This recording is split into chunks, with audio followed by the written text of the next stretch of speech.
In Florida, I can sell you a gun on the street and it's completely legal. How are you going to keep track of all these guns that people are just selling and trading between themselves?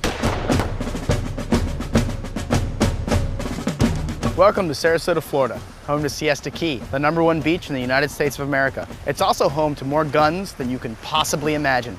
And we're gonna go shoot them, talk about their laws, and get ready to blow the shit out of everything.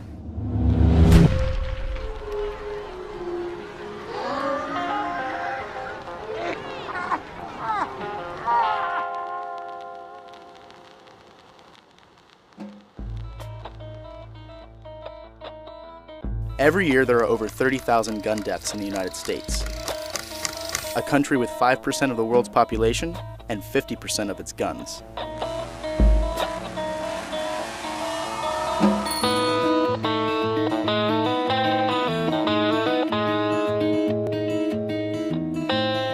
The almost unfathomable national tragedy that happened on December 14th was the latest and most horrific example in a string of mass shootings that have occurred in the United States over the past 30 years.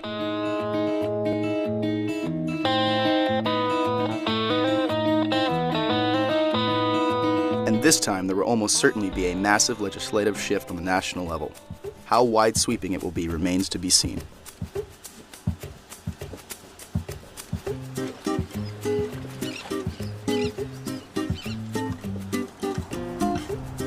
I was born and raised in Florida, and based on my years of experience trolling around with some of its most interesting, valiant, and despicable residents, I can assure you that many wholly sensible and productive Floridians of all stripes own guns.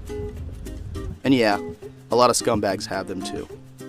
One of the good guys is Philadelphia native Eddie Cacciola, a 32-year-old former Marine. Eddie moved to Florida 5 years ago. Before that, he served as a combat engineer during the first wave of Operation Iraqi Freedom. It was pretty scary. They were shooting Scud missiles over our heads, just lobbing them. Mm-hmm. No direction they were blowing up before. They probably blew up more of themselves than us.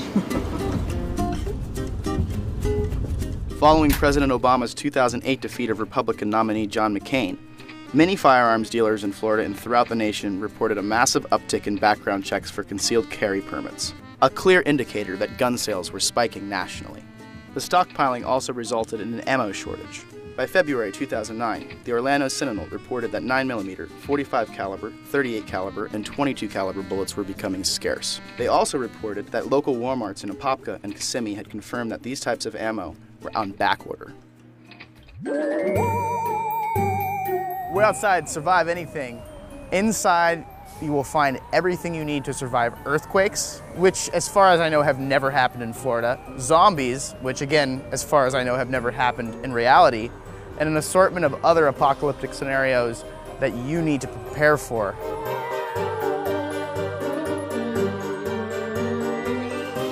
People are more concerned about the elections. People are very concerned about what Obama's going to do, what Romney was going to do, what they have done in the past.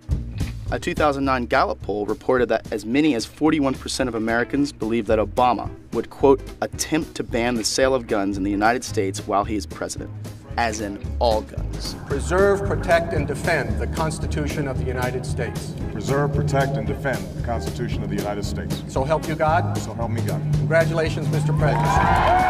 The day after, I went out just to see, the availability of stuff. There was people in and out of there with bags of anything they could grab. And then I stopped at a local gun shop, the Bullet Hole. And about every fifth person that walked in there was talking about how they're coming to take all of our guns. And I just think it's a big election scare, and it happens every 4 years, and people get worried about what could happen. Thanks a lot. No problem. Have a good day. You too.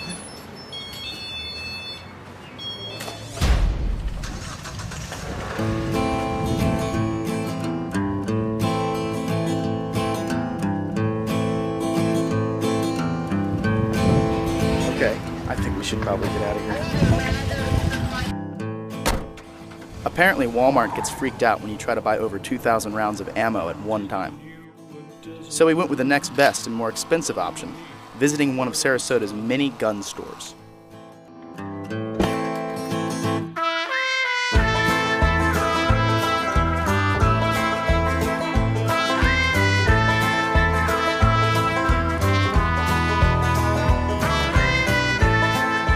It started between a partnership. We actually put a patent on a 100-round drum magazine to fit a Glock pistol, and we were marketing gun shows. These used to only fit dual-feed AR-15s, AK-47s. We converted it so it'll fit a Glock. Changed some inside parts, different housing. The first part you're going to see, it's in a chassis system called a Roni. Well, that's impressive. You'll see a second fire sequence, and that's just in the Glock pistol alone. Naturally, those are not available to civilians. I would imagine. I don't sell them. Can't sell them, won't do anything with them. But you have the patent? On the drum. On the drum. Have people been buying more ammo or more guns than normal? Or There's an increase in sales in both. Yeah.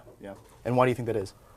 Personal protection, fear of maybe, I don't know, government regulation, banning weapons, banning certain types of weapons, banning ammunition, taxing it. People are stockpiling it, people are buying it. Why would someone buy that weapon? Long distance shooting, competition, it's just fun to shoot. How far will that go? At 1.5 miles, a 50 round has got more punch than a 44 mag does, 6 inches from your chest. At a 1.5 miles. Well, thanks so much, John. No problem. I left a few boxes out in Unit 5. So 2 Walmarts, 1 gun store later, we got all of our needs for today. Walmart was pretty accommodating, but every time you go, it's a kind of a crapshoot, right? I mean, like... Yeah, sometimes they'll have everything you need, and that's when you got to buy it up. Other times, you got to buy something you don't want. Let me go through a little bit what we got here. Federal, which is a 9mm Luger.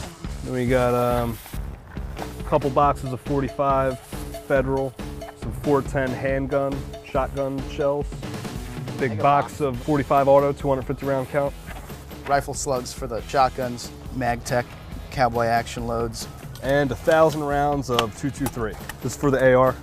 How many people are we shooting with? 4 and then some. Beautiful fall Florida day, hot as shit. The federal assault weapons ban was passed under the Clinton administration in September 1994. Sunset provisions set the ban to expire in 2004. And it did. From my cold, dead hands.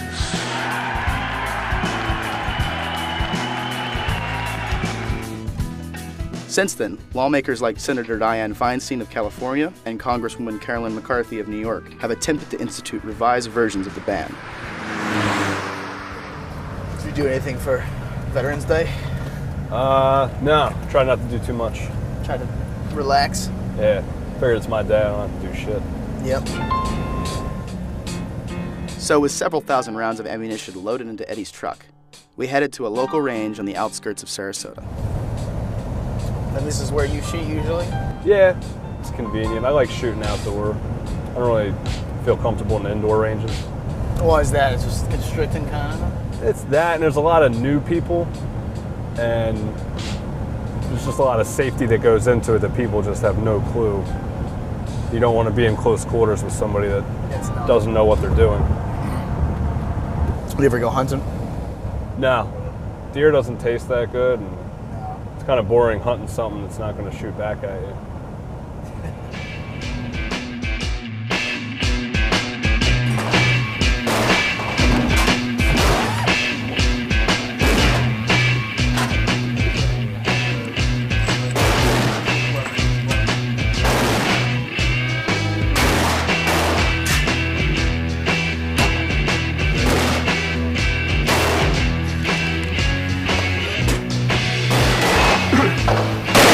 Designed as a 5.22. It's basically 5.6 with the swelling uses over there. It's a training version of it. It weighs the same. It has a fake suppressor. It has a collapsible stock.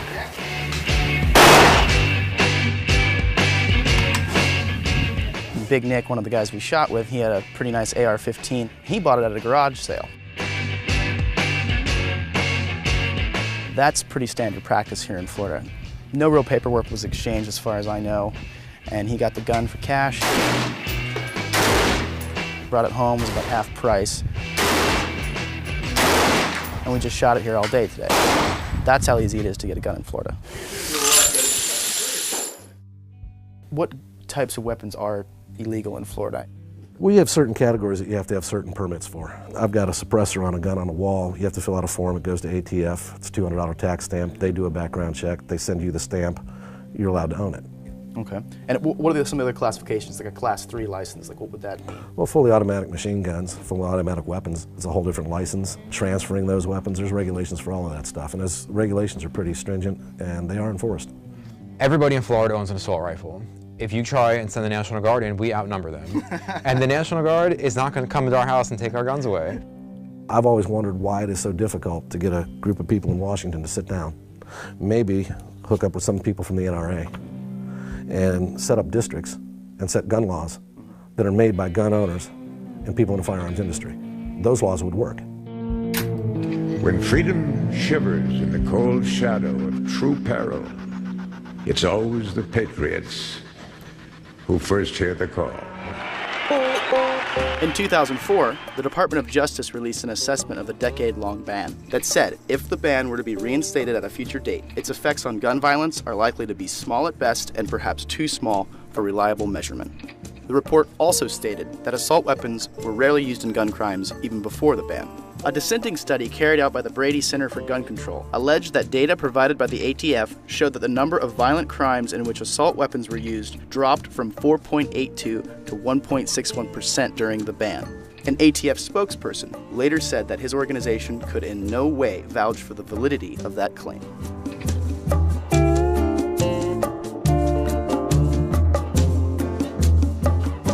John is one of Florida's approximately 7,000 federal firearms license holders. The process for obtaining an FFL and what types of weapons can be bought and sold by those who are issued them is largely defined by 1938's Federal Firearms Act and the Gun Control Act of 1968. The ATF issues and oversees licensing criteria for dealers, pawnbrokers, and other people who have legitimate business with guns. But the agency's oversight largely stops at the licensee's counter. Well, first things first, when you open a store up, ATF gives you the first right to decline a sale to any individual for any reason. We practice that here. We've turned gun sales down because of something that we just sensed. The person that acts skittish when he's filling out the questions and asking you a lot of technical things on it and checks yes to one of the blocks, not happening here. Somebody that comes in to try to buy a weapon and you know the gun's not for them because the boyfriend's standing right there and he's picked out the gun and he wants this but she wants to fill the form out, totally illegal, not happening here. The kid that walked in here had his hat turned on backwards, had all the jewelry on, and decided to grab one of the shotguns and wheel it around on his hip and act like, say hello to my little friend, and I gotta have one of these. Well, not happening here. After me and the boys exhausted most of our ammunition, we packed up the weapons and drove to Sarasota Trap, Skeet, and Clays, about a half mile down the road.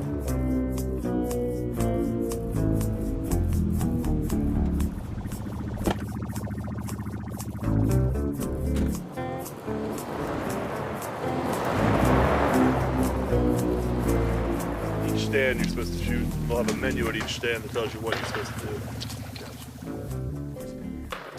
Once you get up to... Shortly after arriving at the range, we were joined by Eddie's 12-year-old son, Sean. Sean, you want to load some pockets off with these? He came to spend some quality shooting time with his dad, an American pastime older than playing catch in the front yard.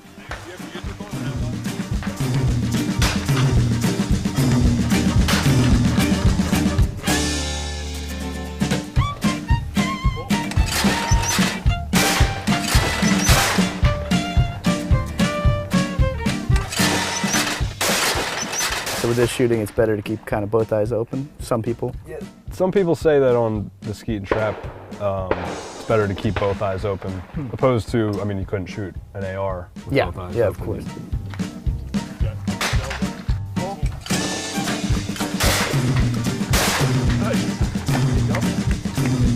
Load it up here.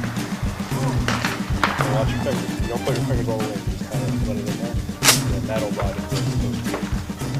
I mean, he's known about guns and the safety rules probably 5 years prior to him ever picking one up and shooting one. So if the guns are there and he's there, the sooner I teach him about the safety, the better off I'd be. Sean, as it turned out, was a crack clay shooter.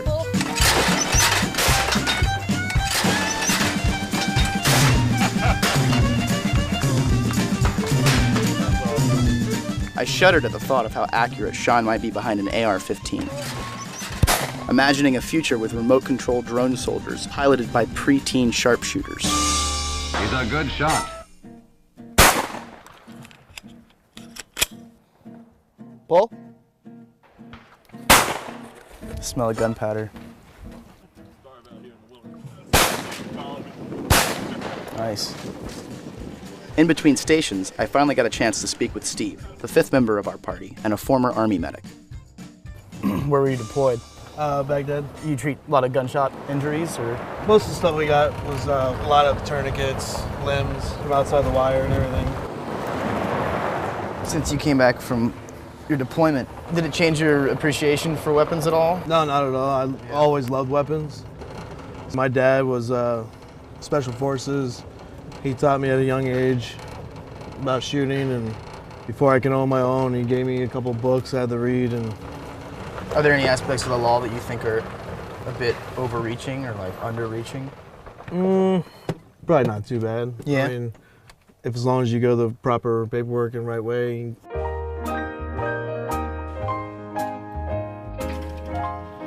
On January 16th, Obama announced 23 executive orders he could enact without congressional approval in an effort to curb gun violence and reinforce existing firearms laws.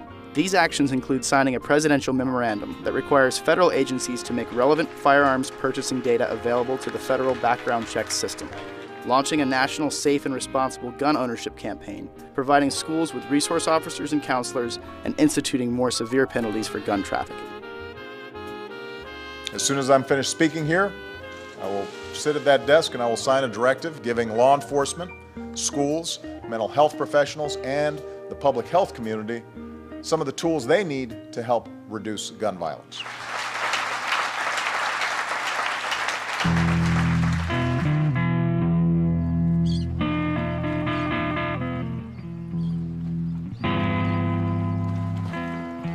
High Noon, like many other gun shops in the state, offers concealed weapon permit certification classes. They are overseen by Tom Dussault, a local police officer, former Marine, and private military contractor.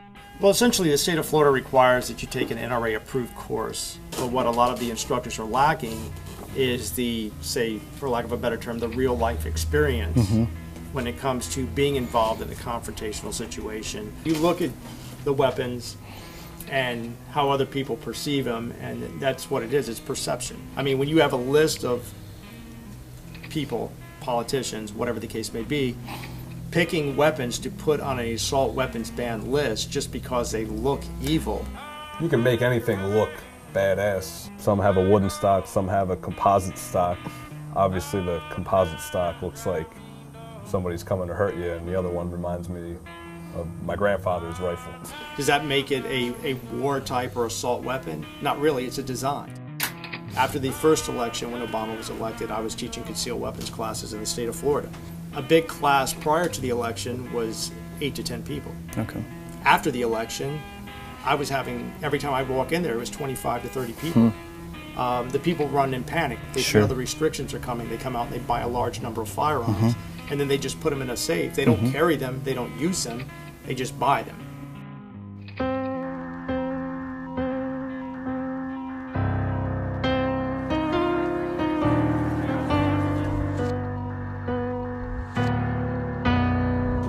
Year-old James Holmes walked into a theater. Holmes was heavily armed and opened fire. 20-year-old Adam Lanza, who died of a self-inflicted gunshot wound to the head. This was the work of a lone wolf.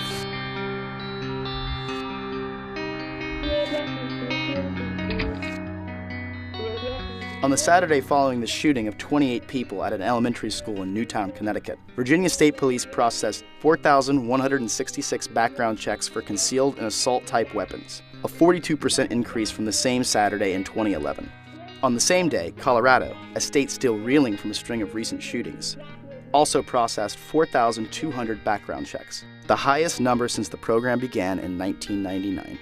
The fallout resulting from the shooting at Sandy Hook Elementary has led to a 19% rise in background checks nationwide. According to the FBI, approximately 2.78 million background checks were recorded in the month of December 2012 alone. That's a 39% rise from the previous month. In recent years, there has been much renewed attention paid to some of the more nebulous aspects of many states' gun laws. Particular attention has been paid to what is called the Stand Your Ground law. The guiding principle behind Stand Your Ground being that any person in public, if they feel as if their life has been threatened, has the right to shoot that threat dead on the spot, without any duty to retreat. Stand Your Ground became a household phrase following an incident in Florida in which the threat in question was an unarmed black 17-year-old with nothing in his pockets but a bag of Skittles. That boy's name was Trayvon Martin. There are currently 24 states with Stand Your Ground laws in effect. New research indicates that states with Stand Your Ground laws have a 7 to 9% higher homicide rate compared to states without such laws. Another aspect of firearms laws currently under scrutiny in Washington is the ability to purchase certain types of weapons at gun shows, pop-up shops, or through private sales between citizens. When as many as 40% of all gun purchases are conducted without a background check. In Florida, I can sell you a gun on the street and it's completely legal. You run into a lot of that at gun shows. Outside in the parking lot, the side deal. But yes, it is legal to do that. You know, I could have bought a gun from a guy who had it for 40 years, sold it to 10 different people. They're not going to trace that back. How are you going to keep track of all these guns that people are just selling and trading between themselves? One came right here, and the other one I met in a gas station parking lot. Did they just hand it to you out in the open? Like, we put it in the back of my pickup truck and tactfully looked it over and made sure it was what it was. And he had a gun and I had cash, so I made a trade. So I'm here looking on Florida Gun Trader, see if there's any local deals to be had. Let's see. What we got here? Newport Richey. Yeah, this guy's real close to where we're at, so. Oh yeah, how you doing? Good. Does it come with anything? so earlier today you found this Sig Sauer P238 Blackwood with night sights on Florida Gun Trader, and the guy got in touch with you, and we're about to go meet him in a parking lot. Yeah. And I don't know how shady of a deal, on a scale of 1 to 10, would you rate this? 9.5. 9.5? Yeah, I mean, buying a gun 10 o'clock at night, a little suspect. Yeah, you can't like go to restaurants after 10 buying a gun. Kind of interesting. What did the guy say to you on the phone? He wants $550 at the minimum, and as long as I'm a Florida resident. And that just means you got to show him an ID. Yeah. And he wants cash. Yeah. Okay. I'm gonna ask you to ask him, for a receipt. Maybe hint at that you may have some priors, but you don't know. Are you okay with that? You gonna be carrying? Probably. So let's go do this. This is kind of weird. All right.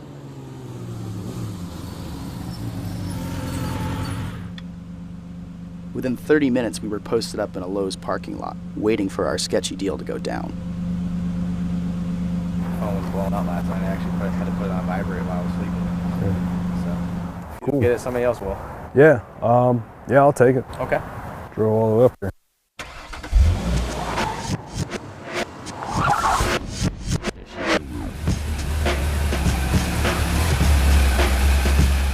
How'd it go down? Like, you met him, shook hands? We just shot the shit for a minute, and Yeah. then got down to business, showed me what he had. Did it feel like you're making a drug deal? Kind of. Yeah? Yeah. Why don't you show us what you got? Little Sig P238, little compact carry piece. Perfect for like maybe the pocket. Put it in your belt or something like that. It's a nice weight.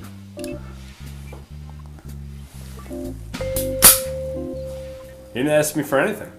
Not even an ID? No. Didn't even ask for an ID? No. What kind of guy did he seem like? Little questionable. Little quacky? Did he think that was weird? Did he hesitate at all?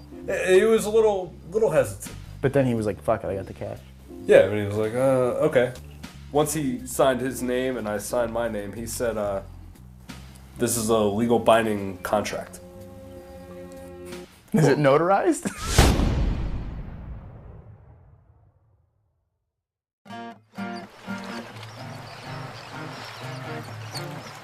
Just like abortion, gay marriage, and other hot-button legal issues, it is nearly impossible to convince someone that his or her opinion about guns is wrong.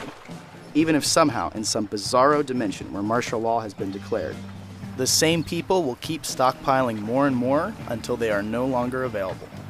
Outside of stricter regulations on background checks and keeping guns out of the hands of the mentally disturbed, there is no easy answer to the firearms debate that will make everyone happy.